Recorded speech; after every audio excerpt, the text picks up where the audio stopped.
Eu espero trazer para vocês, né, um pouco de conhecimento a respeito de uma condição clínica, né, que ela é muito frequente dentro da infectologia, quando se diz respeito às infecções hospitalares, né, que são as infecções relacionadas à infecção por um catéter venoso central, tá? Então, no plano de hoje, né, eu tenho poucos minutos, até porque a ideia é ser sintético, né? Eu vou falar um pouco sobre epidemiologia, fatores de risco, como diagnosticar, manejar e como escolher as medicações. Tudo que eu vou falar aqui está baseado, né, numa medicina baseada em evidência, cuja grande parte das informações vocês podem, né, como referência, utilizar um guideline da Sociedade Estadunidense de Infecções, né, que é o IDSA. É uma publicação antiga, mas os princípios e conceitos, eles continuam muito parecidos, embora nós tenhamos evoluído em alguns aspectos. Só para vocês terem uma ideia, né, mais da metade dos pacientes dentro das UTIs, os pacientes estão usando um catéter venoso central, em épocas aí como a pandemia, quase que 100% dos pacientes usando catéter central, e isso significa um número muito grande quando nós expandimos para todas as unidades de terapia intensiva. E a mortalidade associada a uma bacteremia, que é a presença da bactéria na corrente sanguínea, gerada, né, geralmente pela presença de um catéter, pode aumentar a mortalidade desses pacientes em 20% a mais daquela mortalidade pela condição que ele trouxe à UTI. E existem fatores de risco para que a infecção ela aconteça. São fatores dependentes do catéter, como a presença de mais de um catéter, muitas vezes isso é necessário na UTI, a passagem de um catéter numa situação de emergência, onde a condição de respeito a um bando de passagem de catéter não é plena, e também, quanto maior o tempo desse catéter, maior o risco. E existem fatores que são independentes do catéter, né? O fato do paciente estar muito tempo hospitalizado, condições imunológicas como uma neutropenia grave por tempo prolongado, o uso de um catéter para nutrição parenteral, uma vez que isso promove uma maior proliferação bacteriana com uma mínima quantidade de contaminação, e obviamente que um fator que ele vamos dizer assim, prevenível, que é o cuidado com o catéter. Nós dividimos aqui, de uma forma bem clássica, a infecção, né, como a infecção no ponto de saída de um catéter, onde não necessariamente eu vou ter uma bacteremia. Então, é aquela infecção que acontece no local da inserção do catéter, com às vezes a presença de peremia, secreção, pus, e isso não necessariamente é uma infecção da corrente sanguínea. Em catéteres que são utilizados para quimioterapia, totalmente implantáveis, nós podemos ter uma infecção da bolsa, onde está o dispositivo, né, o reservatório. Então, a gente chama isso aí em pocket infection, né? E os catéteres que são tunelizados podem apresentar uma infecção apenas no túnel, sem necessariamente ter ainda uma bacteremia. Então, nós chamamos de infecção do túnel. E quando nós encontramos a bactéria ou o fungo na corrente sanguínea, aí isso se torna uma infecção da corrente sanguínea relacionada ao catéter, ok? E as bactérias, elas podem, né, colonizar o catéter e promover a infecção da corrente sanguínea através da contaminação pela pele, mas também a contaminação no hub, onde é feita a aplicação das medicações, uma contaminação por um infusato que esteja com alguma quantidade de bactérias e, raramente, mas não impossível, a possibilidade de bacteremias transitórias, como, por exemplo, uma translocação intestinal. Isso faz com que as bactérias possam se aderir a um catéter e, posteriormente, causar uma bacteremia. Mas, em geral, a maior fonte, né, de bacteremia provém de bactérias presentes na pele. Tá? E esses micro-organismos podem colonizar o catéter já no momento da inserção, ou essa contaminação, colonização, ela pode acontecer num período mais tardio. Considerando que a pele é o principal, né, a principal fonte de contaminação, colonização do catéter, as bactérias que estão presentes na pele são as mais frequentes. Então, numa fase inicial, bactérias como Staphylococcus aureus, os estafilococos que não são áureos, os coagulase negativos, como epidermides, hemolíticos, são as bactérias mais frequentemente encontradas em todo o mundo. Obviamente que, a partir do momento que esse paciente fica mais tempo hospitalizado, aumenta o risco de bacilos gram-negativos, como Escherichia coli, Klebsiella, em situações de pacientes em UTIs com maior complexidade, Acinetobacter, Pseudomonas e enterobactérias resistentes aos carbapenêmicos, como a KPC. Lembrando também, né, que Cândida é um patógeno muito frequente, muitas vezes esquecido pelos médicos, e no Brasil, menos frequentemente, o Enterococcus, tá? Isso aqui são dados epidemiológicos dos hospitais no qual eu atuo, onde mostra realmente que Staphylococcus aureus e o coagulase negativo são, né, responsáveis por mais da metade dos casos de infecção da corrente sanguínea. Aqui eu gosto muito de comentar, né, algumas dicas em relação ao diagnóstico. Primeiro, a cultura de uma ponta de catéter, a partir do momento que ele é removido, só deve ser realizada quando tiver uma suspeita de infecção. Caso contrário, não há necessidade de rotineiramente encaminhar esse catéter para a cultura. Tá? Aqui, né, um detalhe mais microbiológico, a cultura ela deve ser sempre quantitativa, quer dizer, tem que ter uma contagem de bactérias na placa de cultura, porque simplesmente qualitativa, ter bactéria, não necessariamente isso deve ser levado em consideração. Então, aqui tem uma classificação, que é a técnica DEMAC, né? Eu não vou comentar muito dela, mas é a técnica que nós utilizamos no laboratório para fazer o cultivo da ponta de catéter. Tá? O ideal, né, é que você retire o catéter, mande para a cultura antes de iniciar o antibiótico, sempre coletar 2 hemoculturas de sítios diferentes e periféricos. Não se recomenda a coleta de hemocultura do catéter de uma forma rotineira, tá? Porque pode ter ali colonização.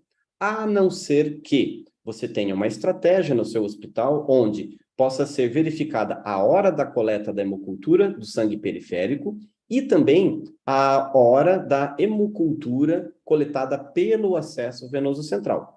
Por quê? Se você usar essa estratégia, se a hemocultura do catéter positivar 2 horas antes, né, 2 horas depois do sangue periférico, isso significa que, na realidade, é o mesmo sangue que estava na corrente sanguínea. Agora, se ele crescer antes e for a mesma bactéria, aí você pode considerar que essa infecção é relacionada ao catéter. E isso tem uma sensibilidade e especificidade acima de 90%.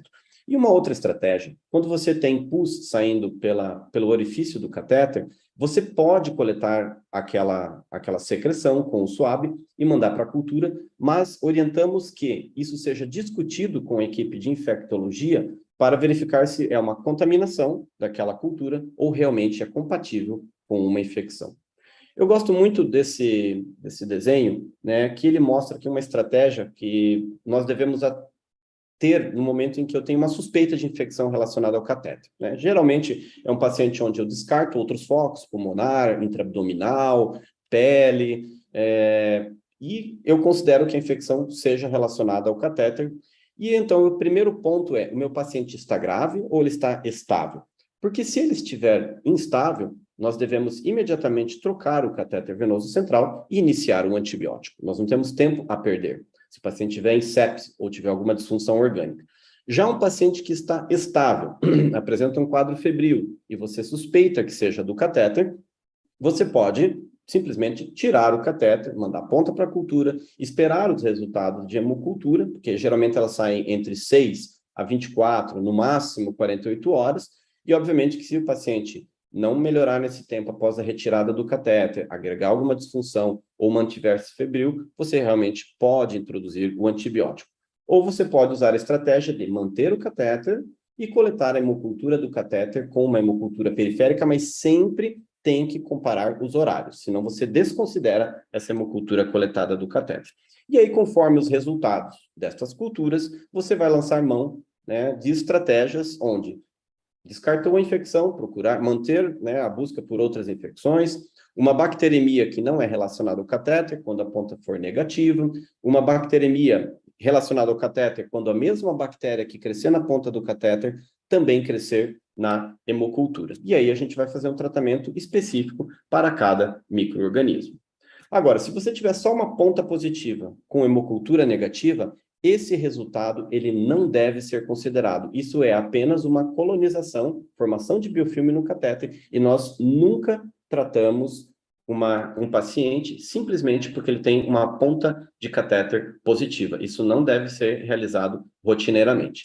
E a estratégia de tempo, que é muito frequentemente discutido, né, dentro do uso racional de antimicrobianos, é que nós devemos classificar a complexidade desse paciente. Se ele tiver alguma complicação, tromboflebite, uma endocardite, sinais de embolização, o tempo vai ser mais prolongado, 4 a 6 semanas. Agora, se for uma infecção de corrente sanguínea relacionada ao catéter não complicada, o tratamento ele varia de 7 a 14 dias. Né? Esses 7 dias, ele está relacionado a um paciente que você tira o catéter, 48 horas ele está febril, em 7 dias você pode encerrar o tratamento com antimicrobiano. Há um diferencial quando eu tenho aqui os Staphylococcus coagulase negativo, que são bactérias de pouca patogenicidade, e então você pode fazer o tratamento apenas por 5 dias.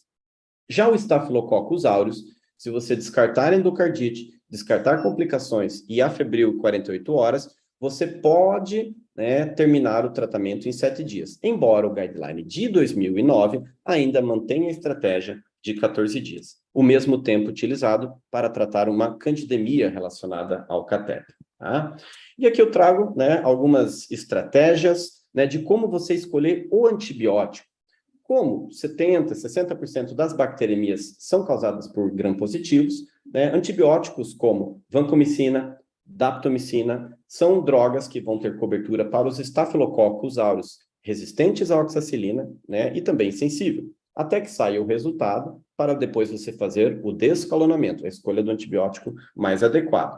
E existem estratégias que, quando você já tem o resultado do antibiograma, você lança a mão.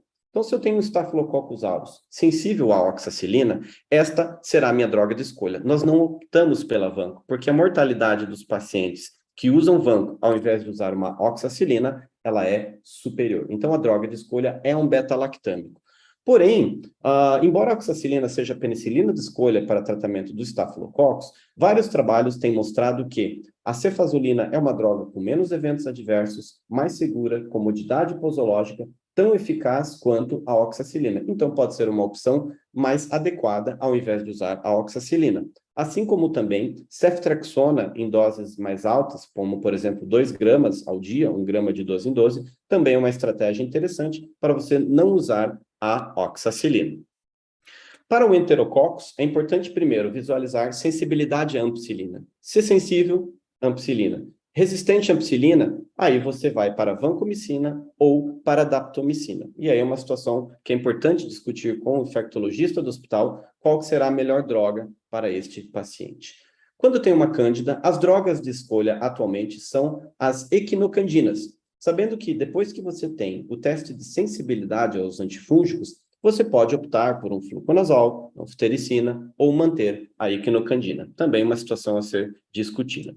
Já para o mundo dos gram-negativos, é uma situação muito exótica, porque você tem muitas opções terapêuticas. E eu quero passar alguns casos aqui bem rápido, só para ilustrar e finalizar essa apresentação.